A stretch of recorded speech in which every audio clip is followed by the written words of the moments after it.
commencer en bénissant le nom du Seigneur. Et je veux commencer par un verset de Luc 2 au verset 40 qui dit: Or l'enfant croissait, se fortifiait, il était rempli de sagesse et la grâce de Dieu était sur lui. Voir mon fils le pasteur Grégoire aujourd'hui qui est en train de croître, qui est en train de se fortifier, et voir la sagesse et la grâce de Dieu sur lui, pour moi, n'a pas de qualificatif. C'est simplement la reconnaissance à Dieu parce que en réalité, nous avons prêché à plusieurs personnes dans cette nation et même en dehors des nations. Mais peu sont les personnes qui prennent la sémence et qui peuvent la multiplier, la fructifier. Aujourd'hui, l'église MCV est le fruit d'une semence qui a été donc encadrée, qui a produit. Et pour moi, je rends toute la gloire au Seigneur et je bénis en passant la vie de mon père spirituel, le Bishop Charles Touakese, qui est mon formateur.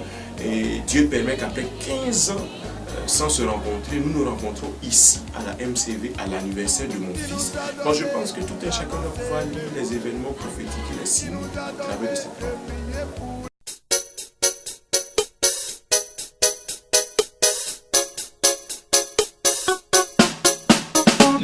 Bien, je vais encore commencer par bénir le Seigneur et je me rapporte aux disciples de Jean-Baptiste qui sont venus visiter Jésus et lui ont dit: est-ce que tu es celui qui devait venir?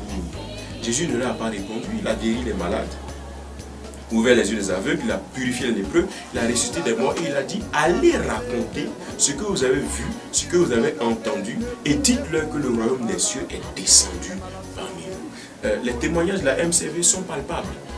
Les festivités sont donc normales.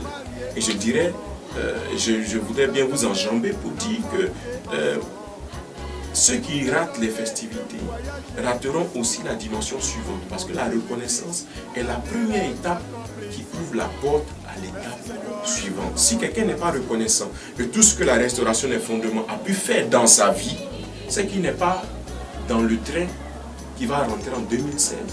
Et dans l'accomplissement des choses qui ont été annoncées pour 2016. Ce qui marquera la différence, c'est la position face à ce que Dieu a déjà fait, qui nous permettra de rentrer dans ce que Dieu a décidé de faire. Que Dieu vous bénisse.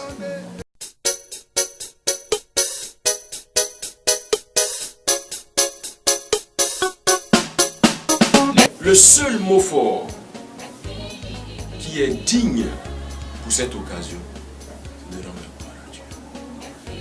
la gloire que nous rendons à Dieu doit être une gloire visible. La reconnaissance doit s'exprimer. C'est vrai, nous pouvons dire que nous croyons, mais même pour croire, il faut ouvrir sa bouche pour confesser.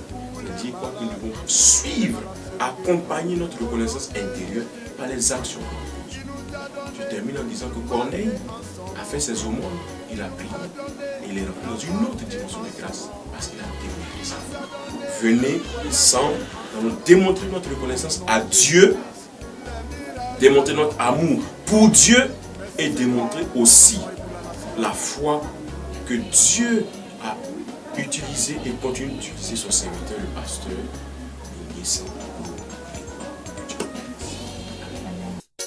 10 ans de sacerdoce, 10 ans de délivrance profonde par la restauration des fondements. Sous le contrôle du Saint-Esprit, l'Église Mission Christ pour la Victoire et son président fondateur, le pasteur Inguessa Grégoire, vous invite du 27 décembre au 3 janvier 2016 aux festivités marquant le 10e anniversaire de la MCV à Yopougon, quartier Maroc, derrière le restaurant de Canaries. Au programme dédicace du premier livre sur la restauration des fondements, culte d'action de grâce avec des artistes invités, activités socio-culturelles. MCV Jésus-Christ, notre victoire. Que Dieu vous bénisse. Contactez 07 57 20 80 41 88 88 70.